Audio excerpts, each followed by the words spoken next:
ગુજરાતના સત્તાધારી પક્ષ ભાજપ પાસે અત્યારે પ્રદેશ પ્રમુખને લઈને ઘણી બધી ચર્ચાઓ એવી કરવામાં આવી રહી છે। કમલમની અંદર ચર્ચાઓ થઈ રહી છે કે આગામી ભાજપના પ્રદેશ પ્રમુખ કોણ હશે, કયા ચહેરા ઉપર પસંદગી કરવામાં આવશે, કયા વિસ્તારમાંથી તેમને લાવવામાં આવશે। કારણ કે એક ચર્ચા એ પણ થઈ રહી છે કે CR પાટીલ જેવું જે આવનાર પ્રદેશ પ્રમુખ છે તે કામ કરીને બતાવશે, ભાજપને મજબૂત કરશે। કારણ કે સૌરાષ્ટ્રમાં જે રીતે ક્યાંક કમજોર ભાજપ પડી રહી છે તો ભાજપને કઈ રીતે સૌરાષ્ટ્રમાં ફરી બેઠી કરવામાં આવશે, કોણ કરશે, કયું નામ હશે, તે બધી ચર્ચાઓ થઈ રહી છે। ત્યારે હવે ક્યાંક ભાજપના દિગ્ગજ નેતાઓ દ્વારા સંકેત આપવામાં આવી રહ્યા છે કે ટૂંક સમયની અંદર હવે ભાજપના નવા પ્રદેશ પ્રમુખ આવી શકે એમ છે। હવે કોણે આ વાત કરી છે અને કેમ આ બધી અટકળો થઈ રહી છે અને ક્યાં પ્રદેશ પ્રમુખનું જે કોંકણું ગૂંચવાયું છે તેમની વિગતે ચર્ચા કરીએ। નમસ્કાર, આપ જોઈ રહ્યા છો નિર્ભય ન્યૂઝ અને હું છું આપની સાથે રિદ્ધિ।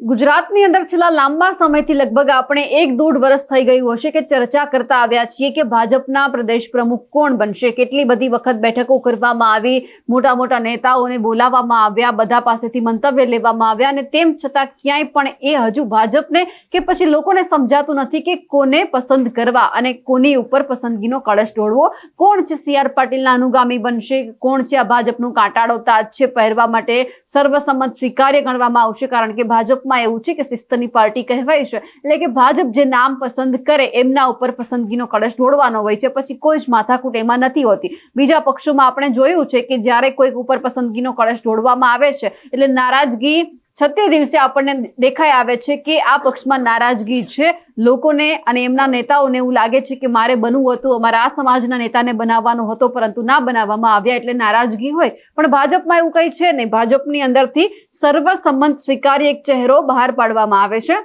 અને તમામ નેતાઓએ એમને હા પાડવી પડે છે, ભાજપની હામાં હા મિલાવી પડે છે, કોઈ જ વિરોધ નહીં। અને તેમ છતાં લાંબા સમયથી કેટલા બધા નામ છે તે ચર્ચામાં આવ્યા પરંતુ હજુ સુધી ક્યાંય પણ નામ છે તે ચર્ચામાં નથી આવ્યું। અને હવે જો ભાજપ થોડું પણ મોડું કરશે તો ક્યાંક ભાજપને જ આ તમામ ફટકો પડી શકે એમ છે। કારણ કે હવે જ્યારે સંકેત આપ્યા છે દિલીપ સંઘાણીએ, સહકારી ક્ષેત્રના દિગ્ગજ નેતા કહી શકાય, પૂર્વ કેબિનેટ મંત્રી કહી શકાય, આમણે હવે ક્યાંક સંકેત આપી દીધો છે કે હવે ભાજપને આવનાર સમયની અંદર ભાજપના પ્રદેશ પ્રમુખ મળી શકે એમ છે। પણ ખાસ સવાલ એ પણ થઈ રહ્યો છે કે ક્યાં આ બધું ગૂંચવાયું હતું। તો એવું કહી રહ્યા છે કે પાર્ટીની વ્યસ્તતા, સત્તાધારી પક્ષ છે એટલા માટે વહીવટી કામને કારણે આ બધું ક્યાંક પાછું ઠેલાતું હશે। પણ જો હવે આવનાર સમયની અંદર ભાજપ છે આમના ઉપર ફોકસ નહીં કરે, ભાજપ આમના ઉપર ધ્યાન નહીં આપે તો પછી ક્યાંક લોકો છે તે પણ ક્યાંક એવું કહી રહ્યા છે કે અમે જો કામ કરવામાં ન આવ્યા અને ખાસ કરીને જ્યારે પ્રદેશ પ્રમુખનું નામ ચર્ચાતું હોય એટલા માટે, કારણ કે હવે ગુજરાતભરની અંદર એક શબ્દ છે વિસાવદરવાળી, તે ખૂબ ટ્રેન્ડિંગમાં છે કે કામ નહીં કર્યા, ધ્યાન આપવામાં નહીં આવ્યું તો લોકોએ મન બનાવી લીધું છે કે અમે હવે વિસાવદરમાં જેમ વિસાવદરની જનતાએ કર્યું છે તેમ કરવાના છીએ। એટલે નામ તો ઘણા બધા છે પણ કોણ ભાજપને સાથે રાખીને ચાલી શકે એમ છે એમના ઉપર પણ ધ્યાન આપવું જોઈએ। પણ જો ભાજપે હજુ પણ આટલું જ મોડું કર્યું, હજુ પણ એમના વહીવટી કામોમાં એમણે ક્યાંક વધારે ધ્યાન આપ્યું, ક્યાંક પોલિટિકલી વધારે ધ્યાન આપ્યું અને એનાથી પણ વધારે ક્યાંક તેમની જે આ વ્યસ્તતા છે એ ક્યાંક ભાજપને જ આવનાર સમયમાં ભારે ન પડે તે પણ જોવાનું છે। પણ હવે જ્યારે સંકેત આપી દેવામાં આવ્યો છે ત્યારે દિલીપ સંઘાણીએ શું કહ્યું છે તે સાંભળીએ।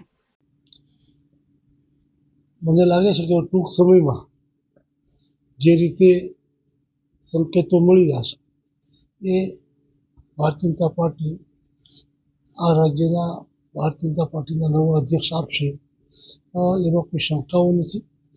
વહીવટી કે પોલિટિકલી કે અતિ વ્યસ્તતા, સત્તાધારી પક્ષ હોવાના કારણે વ્યસ્તતા રહી, એના કારણે થોડું મોડું થયું છે।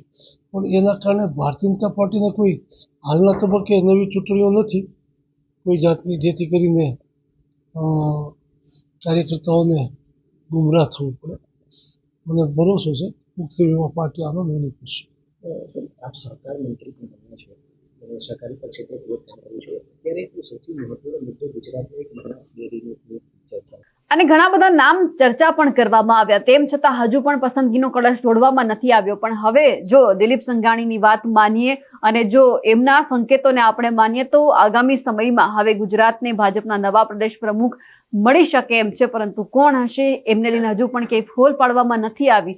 પણ જેટલું ભાજપ મોડું કરશે એટલું ક્યાંક ભાજપને નુકસાન જવાનું છે. એટલે ભાજપે પણ હવે ક્યાંક જલ્દી કરવું પડશે, કારણ કે જે રીતે ગુજરાતની અંદર ધીમે ધીમે આમ આદમી પાર્ટી ઉભરી રહી છે, અરવિંદ કેજરીવાલના ગુજરાતમાં ધામા વધી ગયા છે, એમનાથી પણ વધારે હવે રાહુલ ગાંધી પણ ગુજરાતમાં આવી રહ્યા છે. એટલે કે હવે તમામ પક્ષનું જે ફોકસ છે તે હવે ક્લિયર છે કે ગુજરાતને ગમે એમ કરીને અમારે જીતવું છે. કોંગ્રેસ કહી રહી છે કે 2027માં અમારે જોઈએ છે, આમ આદમી પાર્ટી કહી રહી છે કે અમે ગમે તે રીતે લડવા માટે તૈયાર છીએ. એટલે ભાજપે હવે ફક્ત અહીંયા કોંગ્રેસ નહીં પરંતુ આમ આદમી પાર્ટી સામે પણ લડવાનું છે. ગમે એટલો સત્તાધારી પક્ષ હોય પણ અહીંયા લોકો જે વિચારે છે એ જ થાય છે.